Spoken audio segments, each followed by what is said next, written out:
జై తెలంగాణ. తెలంగాణ రాష్ట్రం గురించి ముందుగా చెప్పాలంటే తెలంగాణ రాష్ట్ర పోరాటం గురించి మాట్లాడుకోవాలండి. ఎందుకంటే ప్రతి రాష్ట్రానికి ఒక చరిత్ర ఉంది, కానీ మన పోరాటమే ఒక చరిత్ర. ఇక్కడ ఆ చరిత్రలో భాగస్వాములైన ఎంతోమంది ఇక్కడ ఉన్నారు. మొదటగా మీ అందరికీ ధన్యవాదాలు, అభినందనలు తెలియజేస్తున్నా. అలాగే నేను తెలంగాణ పౌరుడిగా ఉన్నా, కానీ తెలంగాణలో పుట్టల, ఆంధ్రాలో పుట్టి ఇక్కడ బతకటానికి వచ్చిన వ్యక్తిని. ఇలా నాలాగే బ్రతకటానికి హైదరాబాద్ని అమ్మలాగా అనుకుని, తెలంగాణని తల్లిలాగా అనుకుని వచ్చిన వాళ్ళు, వేరే వేరే రాష్ట్రాల నుంచి వచ్చిన వాళ్ళు చాలామంది ఉన్నారు. మేమెవరూ రాష్ట్రం కోసం పోరాటాలు చేయలేదు, వీధుల్లోకి రాలేదు. కానీ రాష్ట్రానికి వ్యతిరేకంగా కానీ, తల్లికి వ్యతిరేకంగా కానీ ఈ రోజు వరకు ఒక్క స్టేట్మెంట్ కూడా ఇవ్వాల. కానీ మమ్మల్ని ఈ రోజున చాలామంది విమర్శనాత్మకంగా మాట్లాడుతున్నారు. రీసెంట్గా చూసుకున్నట్లయితే ఈ సోకాల్డ్ ఈ ఎర్ర టీవీలు అంటారో, ఎర్ర టీవీలు అంటారో, వాళ్ళు నా మీద కూడా ఒక ప్రోగ్రాం పెట్టి వీడు ఎక్కడో ఆంధ్రా నుంచి వచ్చి ఇక్కడ హిందువుల్ని లేదా వేరే మతాల మధ్య చిచ్చులు పెడుతున్నారు అని మాట్లాడారు. అందరికీ ఈ సందర్భంగా ఒక స్పష్టత ఇవ్వాలనుకుంటున్నా. నేను ఎక్కడ పుట్టాను అనేది పక్కన పెడితే, నేను ఇక్కడ బతుకుతున్నాను. ఈ తల్లి గురించి మిగతా వాళ్ళు ఇచ్చిన స్టేట్మెంట్ కంటే నేను ఇచ్చే స్టేట్మెంట్ ఒకటే, నాకు ఫస్ట్ తెలంగాణ ఫస్ట్ అనేది నా స్టేట్మెంట్. ఏ విషయంగా అనుకుంటే తెలంగాణ ఆత్మగౌరవం విషయంలో, తెలంగాణ అభివృద్ధి విషయంలో, తెలంగాణ స్వేచ్ఛ విషయంలో, తెలంగాణలో శాంతి భద్రతల విషయంలో అన్నిట్లో కూడా తెలంగాణ ఫస్ట్ అని కోరుకునే వ్యక్తిని నేను. అలాగే దేశవ్యాప్తంగా చూసుకుంటే తెలంగాణ ఫస్ట్, ఎందుకంటే నేను ఇక్కడ బతుకుతున్నాను, ఇక్కడ నాకు ఉపాధి దొరికింది కాబట్టి. ప్రపంచవ్యాప్తంగా చూసుకుంటే నాకు భారత్ ఫస్ట్, భారతే బెస్ట్, భారతే లాస్ట్. కానీ ఓవరాల్గా చూసుకుంటే నాలాంటి వాడికి ధర్మం ఫస్ట్, ధర్మం నెక్స్ట్, ధర్మం లాస్ట్.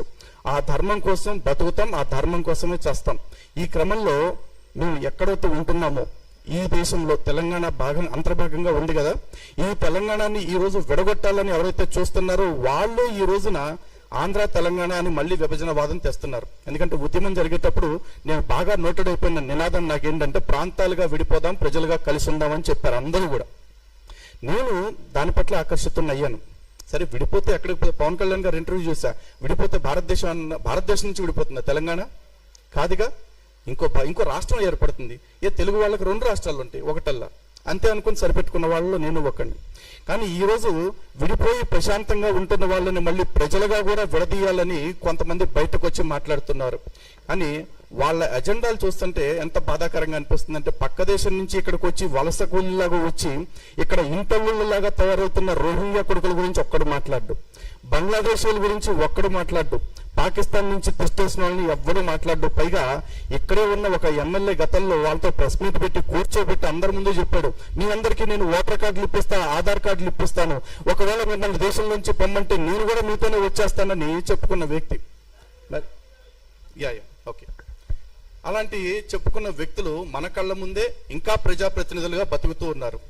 వాళ్ళు అలాంటి ఊరకుక్కలందరినీ తీసుకొచ్చి ఇక్కడ సత్రంలో మేపినట్టు మేపుతుంటే తప్పులేదు, కానీ పక్క రాష్ట్రం నుంచి ఇక్కడికి వచ్చి పొట్టబోసుకుంటే తప్పైపోయిందా?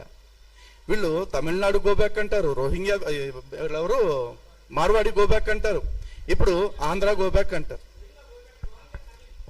సారీ, రోహింగ్యా కాదు, రోహింగ్యా గోబ్యాక్ అనట్లా, మార్వాడి గోబ్యాక్ అంటారు. రోహింగ్యాలకేమో వెల్కమ్ నినాదాలు. ఎందుకంటే మరి వాళ్ళదేం రుచిగా ఉందో మనకు తెలియదు వాళ్ళకి.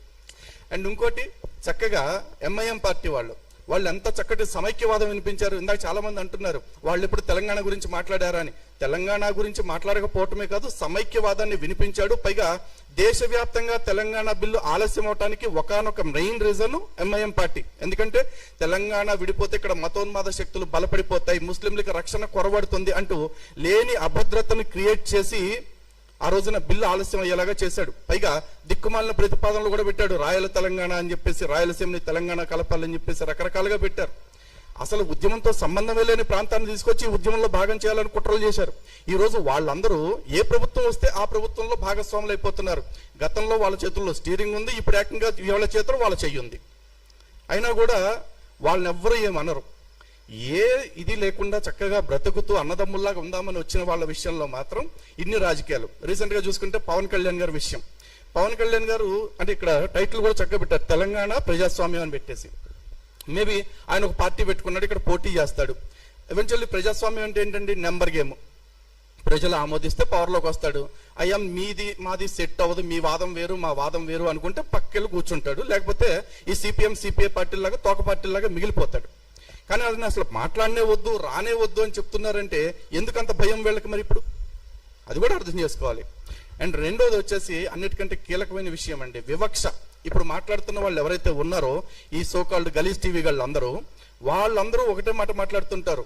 జైబీఎం అని ఒక నినాదం తీసుకుని వీళ్ళు కుల వివక్షలు చూపిస్తున్నారు, లేకపోతే మతోన్మాదము, మనువాదులు ఇట్లా మాట్లాడుతుంటారు. మరి భారత రాజ్యాంగం మనందరికీ సమానమైన హక్కులు కొన్ని ఇచ్చింది, ఈక్వాలిటీ బిఫోర్ లా, లేకపోతే లా ఆర్టికల్స్ అగైనెస్ట్ డిస్క్రిమినేషన్, ఆర్టికల్ 14 కానీ, ఆర్టికల్ 15 కానీ, ఆర్టికల్ 16 కానీ. మీకు కుల వివక్ష అనగానే అంత బాధపడుతున్నారు కదా, అంత బాధ కలుగుతుంది కదా. మరి ఒక ప్రాంతం పేరుతో వివక్ష చూపిస్తుంటే ఇక్కడ బ్రతుకుతున్న వాళ్ళకి, అంటే ఏ రాజకీయాలతో సంబంధం లేకుండా బ్రతుకుతున్న వాళ్ళకి వివక్షను చూపిస్తుంటే వాళ్ళు బాధపడరా? ఇక్కడ మానవత్వం గుర్తు రావట్లేదా? ఒక పక్క దేశానికి సంబంధించిన పరాయి మతస్థులు వచ్చి ఇక్కడ బతుకుతుంటే పోన్లే బతుకుతారని వదిలేసిన వాళ్ళు, సాటి వాళ్ళ విషయంలో ఈ దృక్పథం ఏదైతే ఉందో దాన్ని మార్చుకోండి. మళ్ళీ చెప్తున్నానండి, ఇక్కడ బ్రతుకుతున్న వాళ్ళందరికీ ఈ గడ్డ ఫస్ట్, తెలంగాణ ఫస్ట్, ఆ తర్వాత నేషన్ ఫస్ట్, ఆ తర్వాత ధర్మం ఫస్ట్. విశాల దృక్పథంలో చూసుకుంటే ఆ ధర్మం కోసం మేము ఎవరితోనైనా కలుస్తాము, అందరితో కలిసి పనిచేయడానికి సిద్ధంగా ఉన్నాం. జై తెలంగాణ, భారత్ మాతాకి.